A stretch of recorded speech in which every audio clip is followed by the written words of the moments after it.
Chamba welfare association की मासिक बैठक होटल इरावती में प्रधान ओम प्रकाश की अध्यक्षता में संपन्न हुई। बैठक में विभिन्न मुद्दों पर चर्चा की गई। बैठक के बारे में जानकारी देते हुए महासचिव सुरेश कश्मीरी ने कहा, आधे अधूरे न्यू बस स्टैंड चंबा का खामियाजा 7 वर्ष बाद आज भी चंबा वासी भुगत रहे हैं। उन्होंने कहा कि चंबा शहर में पार्किंग की भी बहुत समस्या है और साथ ही बढ़ रहे रेडी फड़ी के अतिक्रमण से शहरवासी काफी परेशान है। जिला प्रशासन से अनुरोध किया गया है कि शीघ्र ही इस समस्या का कोई हल निकाला जाए। साथ ही उन्होंने कहा कि न्यू बस स्टैंड से ओल्ड बस स्टैंड तक एचआरटीसी की बसों को बढ़ाया जाए ताकि आने वाले यात्रियों को परेशानियों का सामना ना करना पड़े। आज चंबा वेलफेयर एसोसिएशन की मासिक बैठक प्रधान श्री ओम प्रकाश जी गोस्वामी की अध्यक्षता में संपन्न हुई। बैठक में जो मुद्दे रखे गए उनमें सबसे प्रमुख मुद्दा वो रहा कि आज लगभग 7 साल हो गए पुराने बस स्टैंड से नए बस स्टैंड को शिफ्ट हुए, लेकिन आज दिन तक भी आधे अधूरे नए बस स्टैंड का जो खामियाजा है वो चंबा वासी भुगत रहे हैं। चंबा वासियों को इस नए बस स्टैंड के बनने से पूरी सहूलियतें जो है वो आज तक सरकार मुहैया कराने में विफल रही है। इसका विवरण देते हुए चर्चा में पूरा लेखा जोखा रखा गया और इसका एक पत्र जो है वो हमने अभी 3 तारीख को रजिस्ट्री के माध्यम से हिमाचल प्रदेश के माननीय उप मुख्यमंत्री एवं परिवहन मंत्री श्री मुकेश अग्निहोत्री जी को प्रेषित किया है, जिसकी प्रतिलिपि माननीय अध्यक्ष हिमाचल प्रदेश विधानसभा कुलदीप सिंह पठानिया जी को और यहाँ के जो सदर विधायक हैं नीरज नैयर जी, उनको भी इसकी प्रतिलिपि की है तथा साथ में हिमाचल प्रदेश के जो मुख्य सचिव महोदय और डीसी चंबा तथा जो यहाँ के रीजनल मैनेजर ट्रांसपोर्ट हैं उनको भी प्रतिलिपि की है। तो उसमें हमने लिखा है संक्षिप्त रूप से कि 2002 से 2007 तक जब कांग्रेस की सरकार थी उस वक्त हमारे सदर विधायक थे श्री हर्ष महाजन जी और हिमाचल प्रदेश के मुख्यमंत्री से माननीय मुख्यमंत्री थे स्वर्गीय श्री वीरभद्र सिंह जी।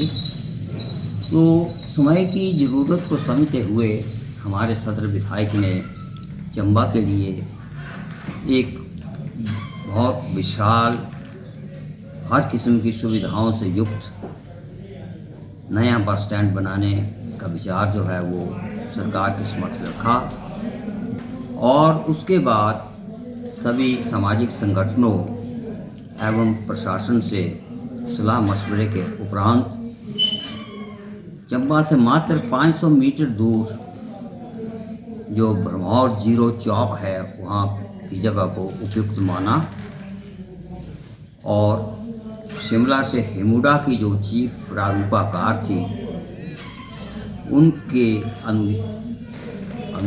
उनके साथ बाकी जो इंजीनियर थे उनको लगा करके उस जगह की पैमाइश की गई और 10,000 वर्ग मीटर जगह थी वो चिन्हित की गई। लेकिन जब 2007 में सत्ता परिवर्तन हो गया तो उसके बाद जो है वो वहाँ का काम जो था वो नहीं हो पाया। हालांकि उस वक्त के जो हमारे माननीय मुख्यमंत्री जी थे स्वर्गीय वीरभद्र सिंह जी, उन्होंने वहाँ पर फाउंडेशन स्टोन भी रखा इन द प्रेजेंस ऑफ हर्ष महाजन जी जो हमारे उस वक्त के सदर विधायक थे। लेकिन वो काम जो था उसमें काम नहीं चला। तो बाद में जब धूमल सरकार आई तो हमारी एसोसिएशन ने उनसे भी पत्राचार किया और उनसे आग्रह किया कि इस काम को जो है आरंभ किया जाए। लेकिन ये जो है मसला वो ऐसे ही रह गया। सरकार यहाँ पर वो बनाना नहीं चाहती थी। उन्होंने नई जगह की तलाश शुरू की और तत्वानी नामक जगह को चिन्हित किया। तो उस सिलसिले में उन्होंने यहाँ के जितने भी सामाजिक संगठन थे उनको भी बुलाया और अपनी जो चीफ सेक्रेटरी थे उस वक्त उनको आदेश दिया कि इनके साथ मीटिंग की जाए। तो 29 अगस्त 2009 को चीफ सेक्रेटरी महोदया की अध्यक्षता में बचत भवन चंबा में एक मीटिंग हुई, जिसमें उस वक्त के जिलाधीश महोदय की तरफ से नियुक्त अधिकारी, वही चीफ प्रारूपाकार जो थी, मुख्य प्रारूपाकार हिमुडा की, वो भी थी। साथ में चीफ इंजीनियर और यहाँ के जो लोकल इंजीनियर्स और दिल्ली से भी एक कोई सलाहकार प्राइवेट तौर पर मंगवाए गए थे। और हमारे जो जितने भी सामाजिक संगठन थे उन्होंने एक एपेक्स बॉडी फॉर्म की थी और उस एपेक्स बॉडी के जो प्रतिनिधि थे वो भी उस मीटिंग में उपस्थित रहे। तो मीटिंग में यही फैसला हुआ कि हम आपको जो परिवहन निगम की वर्कशॉप है तत्वानी नाम के स्थान में उसको और उसके साथ जो चंबा की पुरानी जेल है उसको तोड़ करके इकट्ठा 15,000 वर्ग मीटर का एक स्पोर्ट्स प्लेस जो है वहाँ पर बनता है और वहाँ पर खर्चा भी ज़्यादा नहीं होगा और आपको एक बहुत ही अच्छा सुविधाओं से युक्त अंतर्राज्यीय बस स्टैंड जो है बना करके दे दिया जाएगा।